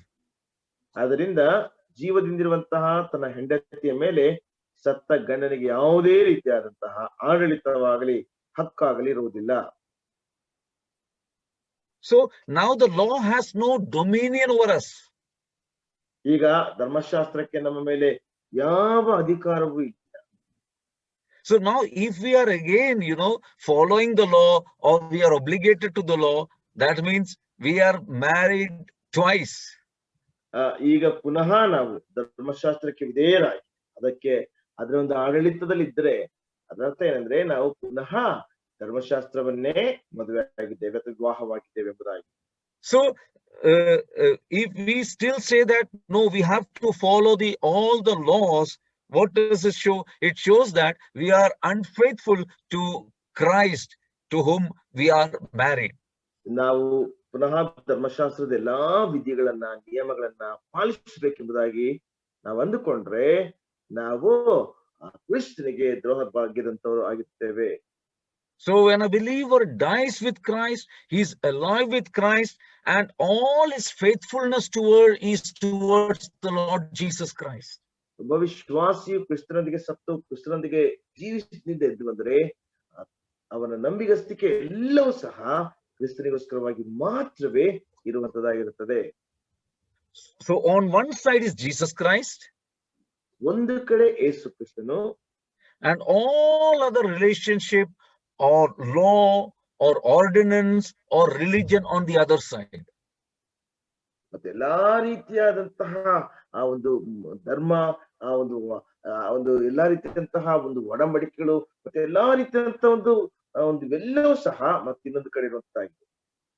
So there we see now we have a new relationship and we have as a bride the Lord Jesus Christ as the bridegroom and we are supposed to be faithful to him. ಈಗ ನಾವು ನೋಡ್ತೇವೆ ನಮಗೆ ಒಂದು ಸಹ ಸಂಬಂಧವಿದೆ. ನಮ್ಮ ಕರ್ತನಾದಂತ ಯೇಸು ಕ್ರಿಸ್ತನು ಮೊದಲಿಂಗನಾಗಿದ್ದಾನೆ, ಮೊದಲಿಗಿತ್ತೆಯಾಗಿದ್ದೇವೆ. ನಾವು ಎಲ್ಲವರಲ್ಲಿ ಸಹ ಆತನಿಗೆ ನಾವು ನಂಬಿಗಸ್ತಿಕೆಯುಳ್ಳವರಾಗಿರಬೇಕು. Now what has law done to us? ಈಗ ಧರ್ಮಶಾಸ್ತ್ರ ನಮ್ಗೆ ಏನ್ ಮಾಡಿದೆ? if the law has shown our sin, and that way it has actually killed us. ಧರ್ಮಶಾಸ್ತ್ರವು ನಮ್ಮ ಪಾಪಗಳನ್ನು ತೋರಿಸಿತು, ಆ ರೀತಿಯಾಗಿ ಅದು ನಮ್ಮನ್ನ ಸಾಯಿಸಿತು. So the law always reminds us that we are trespassers. ಧರ್ಮಶಾಸ್ತ್ರವು ಯಾವಾಗಲೂ ಸಹ ನಾವು ಅಪರಾಧಿಗಳೆಂಬುದಾಗಿ ನಮಗೆ ಜ್ಞಾಪಿಸುತ್ತದೆ. That is why in Ephesians chapter 2 and verse 1 we read that we are dead in our sins and trespasses. ಆದ್ರಿಂದ ಎಫೆಸದವರಿಗೆ ಬರೆದ ಪತ್ರಿಕೆ 2ನೇ ಅಧ್ಯಾಯ 1ನೇ ವಚನದಲ್ಲಿ ನಾವು ಓದ್ತೇವೆ, ಪಾಪ ಮತ್ತು ಅಪರಾಧಗಳಿಂದ ಸತ್ತವರಾಗಿದ್ದೆವು. So whatever the law could do, the law has done on us. ಧರ್ಮಶಾಸ್ತ್ರ ನಮ್ಮ ಮೇಲೆ ಏನೆಲ್ಲ ಮಾಡ್ಬೇಕಿತ್ತೋ ಅದೆಲ್ಲವನ್ನು ಮಾಡಿತ್ತು. It has got nothing to say to the sinner. ಅದು ಪಾಪಿಗೆ ಏನು ಸಹ ಹೇಳಿಕ್ಕಿರ್ಲಿಲ್ಲ. The law can only show the sinner the sin in his life. ಪಾಪಿಗೆ ಧರ್ಮಶಾಸ್ತ್ರವು ಅವನಲ್ಲಿದ್ದಂತ ಪಾಪವನ್ನು ಮಾತ್ರವೇ ಎತ್ತಿ ತೋರಿಸ್ತಾ ಇತ್ತು. He cannot do it, the law cannot do anything else so that we can come out of that sinful state. ಆ ಒಂದು ಪಾಪಮಯವಾದಂತಹ ಪರಿಸ್ಥಿತಿಯಿಂದ ನಾವು ಹೊರಗೆ ಬರುವಂತೆ ಧರ್ಮಶಾಸ್ತ್ರ ನಮಗೋಸ್ಕರವಾಗಿ ಏನನ್ನು ಮಾಡಿಲ್ಲ. So it shows about the helpless condition of man. ಆದ್ರಿಂದ ಇದು ಮನುಷ್ಯನ ಸಹಾಯಕ ಸ್ಥಿತಿಯನ್ನು ತೋರಿಸುತ್ತದೆ. But we read in Ephesians about the how God has spiritually resurrected us. ನಾವು ಎಫೆಸದವರಿಗೆ ಬರೆದ ಪತ್ರಿಕೆಯಲ್ಲಿ ದೇವರು ನಮ್ಮನ್ನು ಆತ್ಮಿಕವಾಗಿ ಹೇಗೆ ಪುನರುತ್ಥಾನಗೊಳಿಸಿದ್ದಾನೆ ಎಂಬುದಾಗಿ ನಾವು ಓದ್ತೇವೆ. In Ephesians 2 and verse 1, Romans 7 and verse 6, we read that he has resurrected us from death. ಎಫೆಸ 2:1, ರೋಮ 7ನೇ ಅಧ್ಯಾಯ 6ನೇ ವಚನದಲ್ಲಿ ಓದ್ತೇವೆ, ಅವನು ನಮ್ಮನ್ನು ಮರಣದೊಳಗಿಂದ ಪುನರುತ್ಥಾನರಾಗಿ ಮಾಡಿದರೆ ಅಥವಾ ಎಬ್ಬಿಸಿದ. And this is done in our lives by God's grace through Jesus Christ. ಅದು ನಮ್ಮ ಜೀವಿತದಲ್ಲಿ ಮಾಡಲ್ಪಟ್ಟಂತದ್ದು ದೇವರ ಕೃಪೆಯಿಂದ ಕರ್ತನಾದ ಯೇಸು ಕ್ರಿಸ್ತನ ಮುಖಾಂತರವಾಗಿ. Now we are made the sons of God because of grace. ಕೃಪೆಯಿಂದ ಈಗ ನಾವು ದೇವರ ಮಕ್ಕಳಾಗಿದ್ದೇವೆ. And we are now under grace. ನಾವೀಗ ಕೃಪಾಧೀನರಾಗಿದ್ದೇವೆ. We are not sons of Adam under the law. ನಾವು ಧರ್ಮಶಾಸ್ತ್ರದ ಅಧೀನದಲ್ಲಿ ನಾವು ಆದಾಮನ ಮಕ್ಕಳಲ್ಲ. So we are not with Adam in the Garden of Eden, but we are in heaven where our Lord Jesus Christ is enthroned. ನಾವೀಗ ಆ ಏದೇನ್ ತೋಟದಲ್ಲಿರುವಂತ ಆದಾಮನ ಜೊತೆಗಿಂತ ಲೋಕದಲ್ಲಿ ಸಿಂಹಾಸನನಾಗಿರುವಂತ ಕರ್ತನಾದಂತ ಯೇಸು ಕ್ರಿಸ್ತನ ಜೊತೆಯಲ್ಲಿದ್ದೇವೆ. So that is what we have seen in verses 4 to 6. ಅದನ್ನೇ 4ರಿಂದ 6ನೇ ವಚನದಲ್ಲಿ ನಾವು ನೋಡಿದ್ದೇವೆ. Through the body of Christ we are dead to the law. ನಾವು ಕ್ರಿಸ್ತನ ದೇಹದ ಮುಖಾಂತರವಾಗಿ ನಾವು ಪಾಪದ ಪಾಲಿಗೆ ಅಥವಾ ಧರ್ಮಶಾಸ್ತ್ರದ ಪಾಲಿಗೆ ಸತ್ತಿದ್ದೇವೆ. Shall we read verse 7? 7ನೇ ವಚನವನ್ನು ನಾವು ಓದಿಕೊಳ್ಳೋಣ. ಚಾಪ್ಟರ್ 7ನೇ ಅಧ್ಯಾಯ 7ನೇ ವಚನ. ಹಾಗಾದ್ರೆ ಏನು ಹೇಳೋಣ? ಧರ್ಮಶಾಸ್ತ್ರವು ಪಾಪ ಸ್ವರೂಪವು ಎಂದಿಗೂ ಅಲ್ಲ. ಧರ್ಮಶಾಸ್ತ್ರದಿಂದಲೇ ಹೊರತು ಪಾಪವೆಂಬುದು ಏನೋ ನನಗೆ ಗೊತ್ತಾಗುತ್ತಿರಲಿಲ್ಲ. ದೃಷ್ಟಾಂತವಾಗಿ ಆಶಿಸಬಾರದೆಂದು ಧರ್ಮಶಾಸ್ತ್ರವು ಹೇಳದಿದ್ದರೆ ದುರಾಶೆ ಎಂದರೆ ಏನೋ ನನಗೆ ತಿಳಿಯುತ್ತಿದ್ದಿಲ್ಲ. So Paul is bringing there. So there was a question in the minds of people: is the law which God has given, is it wrong or is it sinful? ಜನರ ಮನಸ್ಸಿನಲ್ಲಿ ಒಂದು ಪ್ರಶ್ನೆ ಇದೆ. ಧರ್ಮಶಾಸ್ತ್ರವು ದೇವರಿಂದ ಕೊಡಲ್ಪಟ್ಟದ್ದು, ಅದು ತಪ್ಪು, ಪಾಪಮಯವಾದದ್ದು. So Paul is saying no, never. ಪೌಲ ಹೇಳ್ತಾನೆ ಇಲ್ಲ, ಎಂದಿಗೂ ಇಲ್ಲ. Paul says that it is because of the law I knew that there is sin in my life. ಪೌಲ ಹೇಳ್ತಾನೆ, ಧರ್ಮಶಾಸ್ತ್ರದಿಂದಲೇ ನನ್ನಲ್ಲಿ ಪಾಪ ಇದೆ ಎಂಬುದಾಗಿ ನನಗೆ ಗೊತ್ತಾಗಿದೆ. So he says that the law is holy. We cannot talk against the law. ಧರ್ಮಶಾಸ್ತ್ರ ಪರಿಶುದ್ಧವಾದದ್ದು, ಧರ್ಮಶಾಸ್ತ್ರದ ವಿರುದ್ಧವಾಗಿ ನಾವು ಮಾತನಾಡಲಿಕ್ಕೆ ಸಾಧ್ಯವಿಲ್ಲ. See verse 12, we read there about the law. ಧರ್ಮಶಾಸ್ತ್ರದ ಕುರಿತಾಗಿ 12ನೇ ವಚನದಲ್ಲಿ ನಾವು ಓದ್ತೇವೆ, ಹೀಗಿರಲಾಗಿ ಧರ್ಮಶಾಸ್ತ್ರವು ಪರಿಶುದ್ಧವಾದದ್ದು ಮತ್ತು ಆಜ್ಞೆಯು ಪರಿಶುದ್ಧವಾದದ್ದು, ನ್ಯಾಯವು ಹಿತವು ಆಗಿರುವಂತದ್ದು ಸರಿ. Yeah, we see that the law itself is holy and its commands are holy, right and good. ಇಲ್ಲಿ ನೋಡ್ತೇವೆ, ಹೀಗಿರಲಾಗಿ ಧರ್ಮಶಾಸ್ತ್ರ ಪರಿಶುದ್ಧವಾದದ್ದು ಮತ್ತು ಆಜ್ಞೆಯು ಪರಿಶುದ್ಧವಾದದ್ದು. But now there is a problem. ಈಗ ಒಂದು ಸಮಸ್ಯೆ ಇದೆ. Some people or many people say that now we are not under the law. ಆದ್ರೆ ಕೆಲವು ಜನರು ಅಥವಾ ಅನೇಕ ಜನರು ಇರ್ತಾರೆ, ಈಗ ನಾವು ಧರ್ಮಶಾಸ್ತ್ರದ ಅಧೀನದಲ್ಲಿಲ್ಲ. So because we are not under the law, we can live as we want and we can commit as many sins we can. ನಾವು ಧರ್ಮಶಾಸ್ತ್ರದ ಅಧೀನದಲ್ಲಿ ಇಲ್ಲದ ಕಾರಣ ನಾವು ಹೇಗೆ ಬೇಕಾದ್ರೂ ಜೀವಿಸಬಹುದು, ನಮ್ಗೆ ಎಷ್ಟು ಪಾಪ ಬೇಕಾದ್ರೂ ನಾವು ಮಾಡ್ಬೋದು. Dear brothers and sisters, the law will always speak in righteousness and mercy.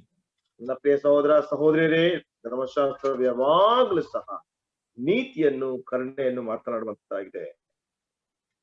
To all those who are under the law. ಯಾರೆಲ್ಲ ಧರ್ಮಶಾಸ್ತ್ರದ ಅಧೀನದಲ್ಲಿದ್ದಾರೆ. Why?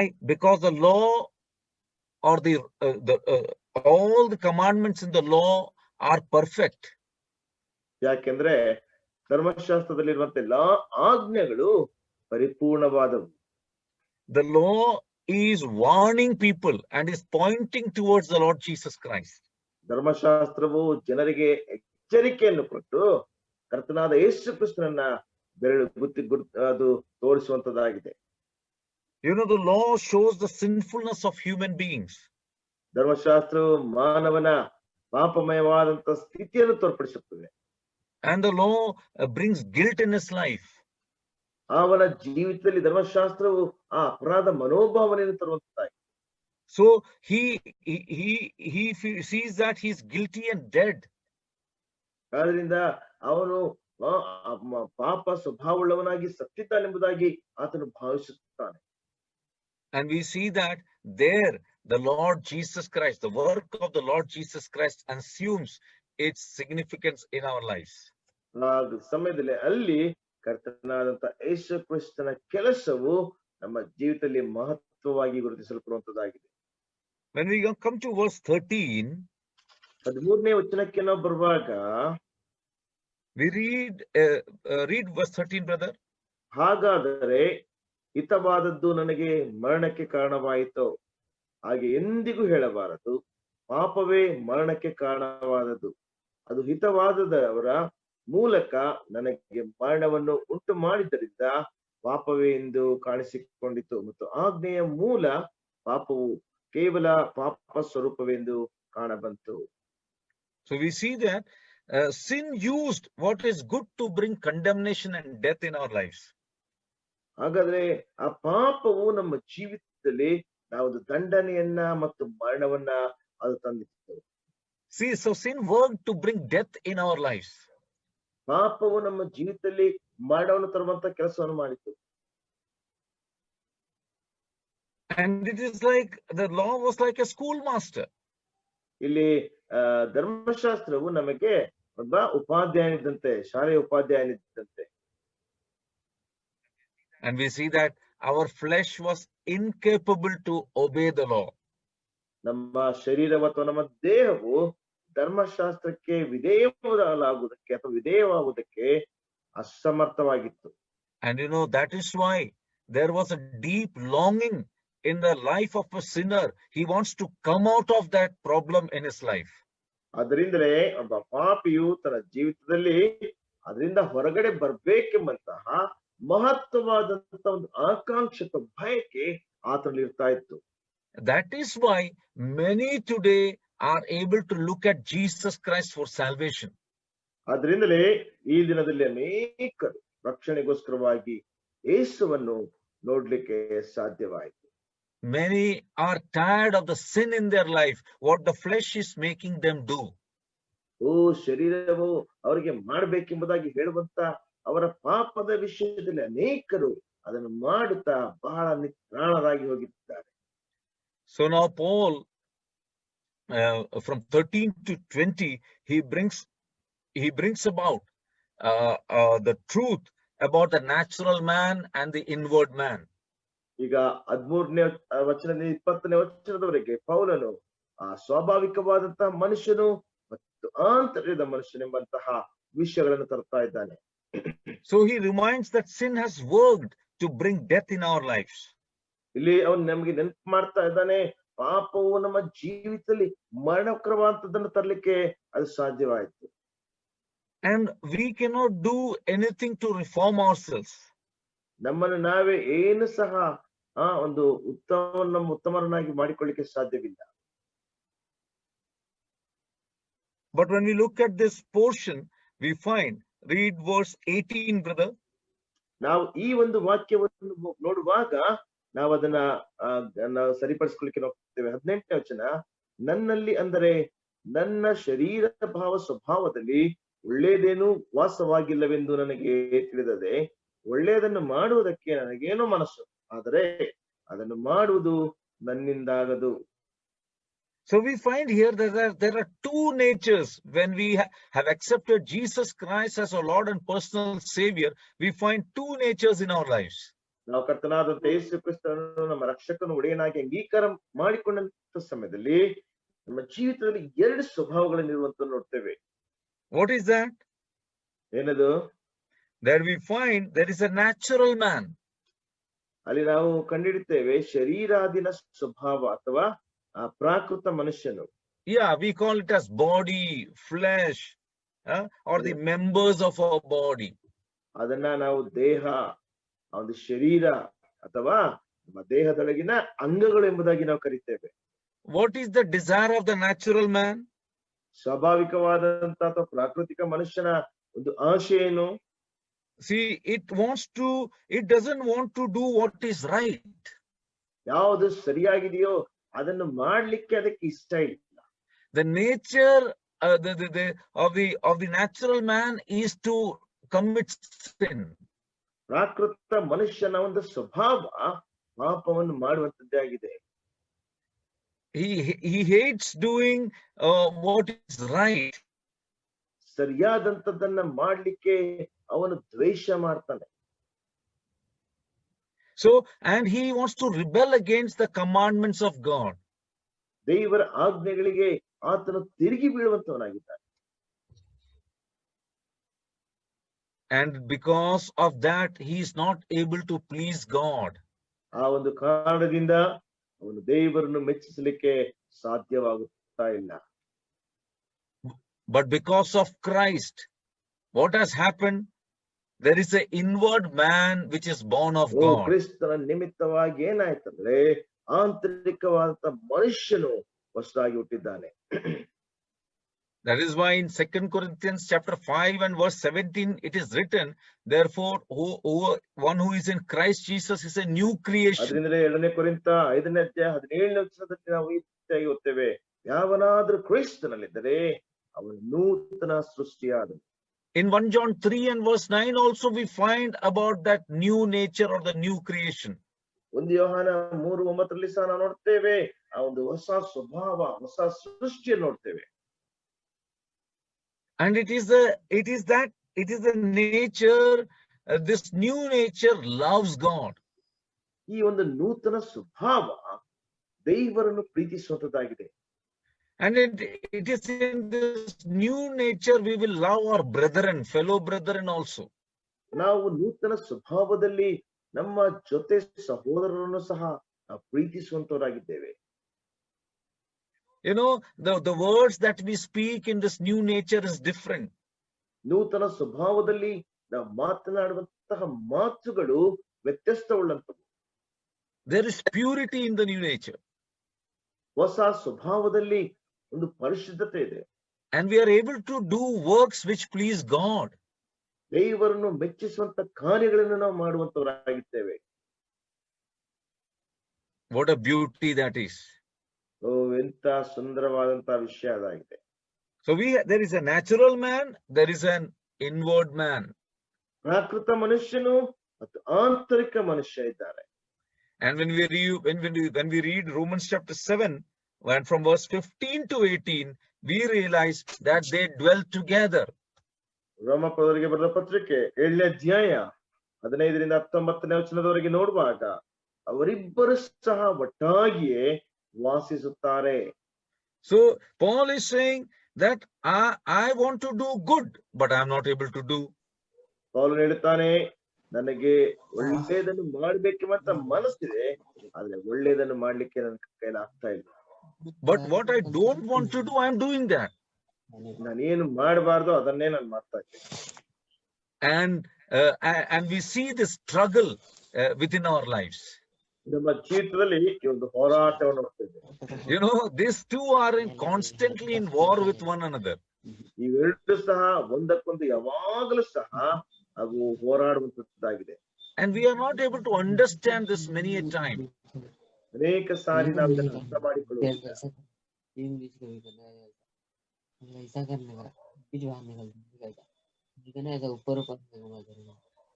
Somebody's mic is on.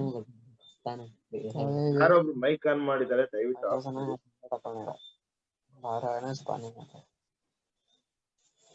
David Raj. Yeah, I muted. Yeah. David Raj, mic mute ಮಾಡ್ಕೊಳ್ಳಿ.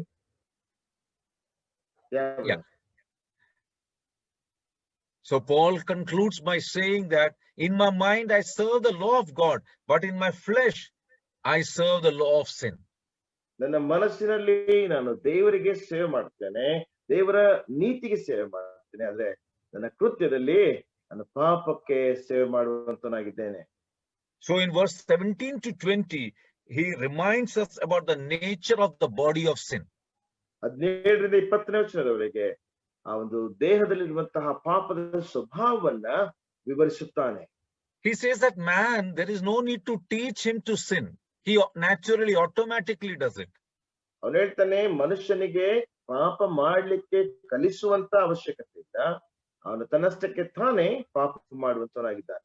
But we read there that salvation creates a new nature in us. ಆದ್ರೆ ನಾವಲ್ಲಿ ಓದುವಂತದ್ದು ರಕ್ಷಣೆಯು ನಮ್ಮಲ್ಲಿ ಹೊಸ ಸ್ವಭಾವವನ್ನು ಉಂಟು ಮಾಡುತ್ತದೆ. It's a new creation. ಅದು ನೂತನ ಸೃಷ್ಟಿ. See, the old nature, the old man still wants to continue to live in sin. ಆ ಪೂರ್ವ ಸ್ವಭಾವ ಅಥವಾ ಹಳೆ ಮನುಷ್ಯನು ಇನ್ನೂ ಸಹ ಪಾಪದಲ್ಲಿಯೇ ಜೀವಿಸಬೇಕೆಂಬುದಾಗಿರುತ್ತಾನೆ. And he wants to use that body to commit sin. ಆ ಪಾಪವನ್ನು ಮಾಡುವುದಕ್ಕೋಸ್ಕರವಾಗಿ ಅವನು ದೇಹವನ್ನು ಉಪಯೋಗಿಸಬೇಕೆಂಬುದಾಗಿರುತ್ತಾನೆ. You know, that is why we find many believers are still struggling with temptations. ಆದ್ರಿಂದ ಅನೇಕ ವಿಶ್ವಾಸಿಗಳನ್ನ ನೋಡುವಾಗ ಅವರು ಇನ್ನೂ ಸಹ ಪಾಪದ ಶೋಧನೆಯಲ್ಲಿ ಅವರು ಹೋರಾಡುವಂತರಾಗಿರ್ತಾರೆ. We have a temptation to gossip, to commit adultery, to lie, to steal, and sometimes we boast also, and sometimes we exaggerate. All this is because of the old nature in us. ನಮ್ಮಲ್ಲಿ ಹಳೇ ಸ್ವಭಾವ ಇರುವಂತ ಕಾರಣದಿದ್ರೆ ಅನೇಕ ಸರಿ ನಾವು ಸುಳ್ಳು ಹೇಳ್ತೇವೆ, ನಮ್ಮನ್ನ ಹೊಗಳಿಕೊಳ್ತೇವೆ, ನಾವು ಹೆಚ್ಚಳ ಪಡ್ತೇವೆ, ವಿಚಾರ ಮಾಡ್ತೇವೆ, ಒಬ್ಬರಿಗೊಬ್ಬರು ದೂರ ಹೇಳ್ಕೊಳ್ತೇವೆ. ಈ ರೀತಿಯಂತ ಎಲ್ಲಾ ಸ್ವಭಾವಗಳು ನಾವು ಮಾಡ್ತೇವೆ. But in verse 7 and verse 22, Paul reminds us the new man wants to please God. ಅದೇ 17-20 ವಚನದವರೆಗೆ ಪೌಲನು ಹೇಳುವಂತ ಮಾತೇನೆಂದ್ರೆ, ನೂತನ ಮನುಷ್ಯನು ಅವನು ದೇವರನ್ನು ಮೆಚ್ಚಿಸಬೇಕೆಂಬುದಾಗಿರುತ್ತಾನೆ. Paul says, I love God's law with all my heart. ನಾನು ನನ್ನ ಎಲ್ಲಾ ಹೃದಯ ಪೂರ್ವಕವಾಗಿ ದೇವರ ಆಜ್ಞೆಗಳನ್ನ ಇಷ್ಟಪಡುತ್ತೇನೆ ಎಂಬುದಾಗಿ ಪೌಲನು ಹೇಳುತ್ತಾನೆ. And we see that the new nature wants to please God in everything. ಹೊಸ ಸ್ವಭಾವವು ದೇವರನ್ನು ಪ್ರತಿ ವಿಷಯದಲ್ಲಿ ಸಹ ಮೆಚ್ಚಿಸುವುದಕ್ಕೆ ಪ್ರಯತ್ನಿಸುತ್ತದೆ. That is why in 1 John chapter 3 and verse 9, we are reminded that he cannot sin. ಅದರಿಂದ 1 ಯೋಹಾನ 3ನೇ ಅಧ್ಯಾಯ 9ನೇ ವಚನದಲ್ಲಿ ನಮಗೆ ನೆನಪಿಸಲ್ಪಡ್ತಾ ಇದೆ, ಅವನು ಪಾಪ ಮಾಡಲು. So it says that he is not capable of sin. ಆದ್ರಿಂದ ಅವನು ಪಾಪ ಮಾಡ್ಲಿಕ್ಕೆ ಸಾಧ್ಯವಿಲ್ಲ. But the scripture doesn't say that he cannot practice sin. ದೇವರ ವಾಕ್ಯವು ಎಂದಿಗೂ ಸಹ ಅವನು ಪಾಪವನ್ನು ಅಭ್ಯಾಸ ಮಾಡುವುದಿಲ್ಲ ಎಂಬುದಾಗಿ ಅದು ಉಪದೇಶ ಮಾಡುವುದಿಲ್ಲ. But that Christ's seed, the seed of Christ remaineth in him and he cannot sin. ಕ್ರಿಸ್ತನ ಜೀವವು ನೆಲೆಗೊಂಡಿದ್ದರಿಂದ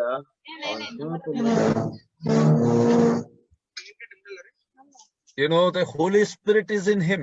He has the power that he will not continue to live in sin. ಪರಿಶುದ್ಧಾತ್ಮನ ಶಕ್ತಿ ಅವನಲ್ಲಿರೋಂತ ಕಾರಣದಿಂದ ಅವನ ಪಾಪದಲ್ಲಿ ಎಂದಿಗೂ ಸಹ ಮುಂದುವರಿಲಿಕ್ಕೆ ಸಾಧ್ಯವಿಲ್ಲ. And as we read in Romans chapter 4 and verse 5 and 8, God never imputes sin unto him again, because all our sins are imputed on the Lord Jesus Christ. ರೋಮಪುರದವರಿಗೆ ಬರೆದ ಪತ್ರಿಕೆ 4ನೇ ಅಧ್ಯಾಯದಲ್ಲಿ ಓದುವ ಹಾಗೆ ಆತನ ಎಂದಿಗೂ ಸಹ ದೇವರು ನಮ್ಮ ಮೇಲೆ ಎಂದಿಗೂ ಸಹ ಪಾಪವನ್ನ ಹಾಕುವುದಿಲ್ಲ. ಯಾಕಂದ್ರೆ ಪಾಪಗಳೆಲ್ಲವೂ ಸಹ ಕರ್ತನಾದ ಯೇಸು ಕ್ರಿಸ್ತನ ಮೇಲೆ ಹೊರಿಸಲ್ಪಟ್ಟಿವೆ. So what is the secret? In verse 24 and 25 we find the secret. 24 ಮತ್ತು 25ನೇ ವಚನದಲ್ಲಿ ಆ ಒಂದು ಮರ್ಮ ಅಥವಾ ರಹಸ್ಯವನ್ನ ಕಂಡುಹಿಡಿಯುತ್ತೇವೆ. See verse, read 25, brother. 25. Yes. ಬಿಡಿಸುವವನು ಇದ್ದಾನೆಂಬುದಕ್ಕೆ ನಮ್ಮ ಕರ್ತನಾದ ಯೇಸು ಕ್ರಿಸ್ತನ ಮೂಲಕ ದೇವರಿಗೆ ಸ್ತೋತ್ರ. ಹೀಗಿರಲಾಗಿ ನನ್ನಷ್ಟಕ್ಕೆ ನಾನೇ ಮನಸ್ಸಿನಿಂದ ದೇವರ ನಿಯಮಕ್ಕೆ ಆಳಾಗಿಯೂ ಶರೀರ ಭಾವದಿಂದ ಪಾಪವೆಂಬ ನಿಯಮಕ್ಕೆ ಆಳಾಗಿಯೂ ನಡ್ಕೊಳ್ಳುವವನಾಗಿದ್ದೇನೆ. Yeah, the natural man in this life, he never gives up. ಈ ಜೀವಿತದಲ್ಲಿರುವಂತಹ ಸ್ವಾಭಾವಿಕ ಮನುಷ್ಯನು ಅಥವಾ ಪ್ರಾಕೃತ ಮನುಷ್ಯನು ಆತನೆಂದಿಗೂ ಸಹ ಬಿಟ್ಟು ಬಿಡುವುದಿಲ್ಲ. But he can grow weak. ಆದ್ರೆ ಅವನು ಬಲಹೀನನಾಗಬಹುದು. For that what should happen? ಅದಕ್ಕೆ ನಾವು ಏನಾಗಬೇಕು? The spiritual man should get stronger. ಆತ್ಮಿಕ ಮನುಷ್ಯನು ಬಲಪಡಬೇಕು. See, the natural, the inward, the natural nature, it doesn't change. ಆಂತರಿಕವಾದಂತ ಅಥವಾ ಆ ಒಂದು ಪ್ರಾಕೃತಿಕವಾದಂತಹ ಸ್ವಭಾವ ಬದಲಾಗುವುದಿಲ್ಲ. He is only conquered by death. ಅವನು ಕೇವಲ ಮರಣದಿಂದ ಜಯಿಸಲ್ಪಟ್ಟಿದ್ದಾನೆ. So if we feed him, he will get stronger. ಅವನಿಗೆ ನಾವು ಉಣಬಡಿಸಿದ್ರೆ ಅವನು ಬಲಶಾಲಿ ಆಗ್ತಾನೆ. But we are by the help of the Holy Spirit, we should starve it. ಆದ್ರೆ ನಾವು ಪರಿಶುದ್ಧಾತ್ಮನ ಬಲದಿಂದ ಅವನನ್ನು ಹಸಿವೆಗೆ ಉಂಟು ಮಾಡಬೇಕು ಅಥವಾ ಹಸಿವೆಗೊಳಿಸಬೇಕು. But many times in our lives, what we do, we keep on feeding this natural man. ಆದ್ರೆ ಅನೇಕ ಸಾರಿ ನಾವೇನ್ ಮಾಡ್ತೇವೆ, ನಮ್ಮ ಶರೀರದ ಮುಖಾಂತರವಾಗಿ ಎಂಬುದಾಗಿ ನೋಡುವಾಗ ನಾವು ಈ ಸ್ವಾಭಾವಿಕವಾದಂತ ಪ್ರಾಕೃತಿಕವಾದಂತ ಮನುಷ್ಯನನ್ನ ನಾವು ಉಣಬಡಿಸ್ತಾ ಇರ್ತೇವೆ. So what are we doing in our life? ನಮ್ಮ ಜೀವಿತದಲ್ಲಿ ನಾವು ಏನು ಮಾಡ್ತಿದ್ದೇವೆ? Are we feeding the natural man? ನಾವು ಈ ಪ್ರಾಕೃತಿಕ ಮನುಷ್ಯನಿಗೆ ಉಣಬಡಿಸ್ತಾ ಇದ್ದೇವಾ? Or are we feeding the spiritual man? ಅಥವಾ ನಾವು ಆತ್ಮಿಕ ಮನುಷ್ಯನಿಗೆ ಉಣಬಡಿಸ್ತಾ ಇದ್ದೇವಾ? We are divine creation. ನಾವು ದೈವಿಕ ಸೃಷ್ಟಿ. Paul says that we can have victory only through Jesus Christ. ಪೌಲ ಹೇಳುತ್ತಾನೆ, ಯೇಸು ಕ್ರಿಸ್ತನ ಮೂಲಕ ಮಾತ್ರವೇ ನಮಗೆ ಜಯ ಸಿಗ್ಲಿಕ್ಕೆ ಸಾಧ್ಯ. I have a battle in my life. ನನ್ನ ಜೀವಿತದಲ್ಲಿ ನನಗೆ ಒಂದು ಹೋರಾಟ ಇದೆ. But I have Christ in me who gives me victory. ಆದ್ರೆ ಕ್ರಿಸ್ತನು ನನ್ನಲ್ಲಿದ್ದಾನೆ, ಆತನು ನನಗೆ ಜಯವನ್ನು ಕೊಡುವಾತನು. So brothers and sisters, how do we look at the things of law in our lives? ನಮ್ಮ ಜೀವಿತದಲ್ಲಿ ಆ ಒಂದು ವಿಷಯಗಳನ್ನು ನಾವು ಹೇಗೆ ನೋಡ್ತಾ ಇದ್ದೇವೆ ಸಹೋದರ ಸಹೋದರಿಯರೇ? We are supposed to serve the law of God. ನಾವು ದೇವರ ನಿಯಮವನ್ನು ಸೇವಿಸುವಂತವರಾಗಿರಬೇಕು. But when we give the flesh the upper hand, we are serving the law of sin. ಆದ್ರೆ ನಾವು ಶರೀರಕ್ಕೆ ಯಾವಾಗ ಪ್ರಾಧಾನ್ಯತೆಯನ್ನು ಕೊಡ್ತೇವೋ ಆಗ ನಾವು ಪಾಪದ ನಿಯಮಕ್ಕೆ ಸೇವೆ ಮಾಡುವಂತವರಾಗಿರ್ತೇವೆ. We have the word of God, we have Christ, we have the Holy Spirit to strengthen us and to give us victory. ನಮ್ಮನ್ನು ಬಲಪಡಿಸುವುದಕ್ಕೆ, ನಮಗೆ ಜಯವನ್ನು ಕೊಡ್ಲಿಕ್ಕೆ ನಮಗೆ ದೇವರ ವಾಕ್ಯವಿದೆ, ನಮಗೆ ಪರಿಶುದ್ಧಾತ್ಮನಿದ್ದಾನೆ. Dear brothers and sisters, we need not keep on sinning. ಆದ್ರಿಂದ ಪ್ರಿಯ ಸಹೋದರ ಸಹೋದರಿಯರೇ, ನಾವು ಪಾಪ ಮಾಡುತ್ತಲೇ ಮುಂದುವರಿಯಬಾರದು. Why? Because we have a new nature. We have the Holy Spirit which empowers us to have victory over sin. ಯಾಕೆಂದ್ರೆ ನಾವು ಪಾಪದ ಮೇಲೆ ಜಯವನ್ನು ಸಾಧಿಸುವುದಕ್ಕೆ ಪರಿಶುದ್ಧಾತ್ಮನು ನಮ್ಮಲ್ಲಿ ಶಕ್ತಿ ಕೊಡುವುದಕ್ಕೋಸ್ಕರವಾಗಿದ್ದಾನೆ. We know that sin is condemned on the cross. ಯಾಕೆಂದ್ರೆ ನಮಗೆ ಗೊತ್ತು, ಪಾಪವು ಶಿಲ್ವೆ ಮೇಲೆ ದಂಡಿಸಲ್ಪಟ್ಟಿದೆ. And so its power is gone. ಅದರ ಶಕ್ತಿ ಹೋಗಿದೆ. But now we have the Holy Spirit, and the Holy Spirit empowers us and gives the power to the new man to do that which is right. ಈಗ ಪರಿಶುದ್ಧಾತ್ಮನು ನಮ್ಮಲ್ಲಿ ಯಾವುದು ಸರಿಯಾಗಿದೆಯೋ ಅದನ್ನು ಮಾಡುವಂತೆ ನೂತನ ವ್ಯಕ್ತಿಗತ ನೂತನ ಮನುಷ್ಯನಿಗೆ ಆತನ ಶಕ್ತಿಯನ್ನು ಕೊಡುವಂತವನಾಗಿದ್ದಾನೆ. When we were under the law, when we were under the old Adamic nature, we were helpless. ನಾವು ಒಂದು ಪಾಪದ ಸ್ವಭಾವದಲ್ಲಿದ್ದಾಗ, ಪಾಪದ ಒಂದು ಆದಾಮನ ಸ್ವಭಾವದಲ್ಲಿದ್ದಾಗ ನಾವು ನಿಸ್ಸಹಾಯಕರಾಗಿದ್ದೆ. But now it is different. ಆದ್ರೆ ಈಗ ವ್ಯತ್ಯಾಸವಾಗಿದೆ. The power of the power struggle is great. ಈಗ ಆ ಒಂದು ಶಕ್ತಿಯ ಹೋರಾಟ ಬಹಳವಾಗಿದೆ. You know, selfishness and living for the self will lead us more into sin. ಸ್ವಾರ್ಥತೆ, ಸ್ವಾರ್ಥಕ್ಕೋಸ್ಕರವಾಗಿ ಜೀವಿಸುವಂತದ್ದು ನಮ್ಮನ್ನು ಹೆಚ್ಚಾದಂತ ಪಾಪಕ್ಕೆ ನಡೆಸುವಂತದ್ದಾಗಿದೆ. You know, Paul had this struggle in his life. ಪೌಲನಿಗೆ ತನ್ನ ಜೀವಿತದಲ್ಲಿ ಈ ಒಂದು ಹೋರಾಟ ಇತ್ತು. So Paul always thought about how the Lord delivered him from that sinful state. ಪೌಲನು ಯಾವಾಗಲೂ ಸಹ ಹೇಳ್ತಾನೆ, ಆ ಒಂದು ಪಾಪಮಯವಾದಂತ ಸ್ವಭಾವದಿಂದ ದೇವರು ಅವನನ್ನು ಹೇಗೆ ಬಿಡಿಸಿದನೆಂಬುದಾಗಿ. Whenever this thought comes in our life of sin, we let us look back to the cross of Calvary where we see victory. ನಮ್ಮ ಜೀವಿತದಲ್ಲಿ ಯಾವಾಗಾದ್ರೂ ಈ ಪಾಪದ ಸ್ವಭಾವ ಬರುವಂತ ಸಮಯದಲ್ಲಿ, ಪಾಪ ಮಾಡೋದಕ್ಕೆ ಆ ಒಂದು ಸ್ವಭಾವ ಬರುವಾಗ ನಾವು ಕರ್ತನಾದ ಯೇಸು ಕ್ರಿಸ್ತನ ಶಿಲುಬೆ ಮೇಲೆ ಮಾಡಿದಂತಹ ಜಯವನ್ನು ನೋಡೋಣ. And then we will be victorious in our life. ಆಗ ನಮ್ಮ ಜೀವಿತದಲ್ಲಿ ಜಯಭರಿತರಾಗಲಿಕ್ಕೆ ಸಾಧ್ಯ. So let us be dependent on the Lord Jesus Christ, on his word and his spirit, so that we live a victorious life and become victorious in the struggle with sin.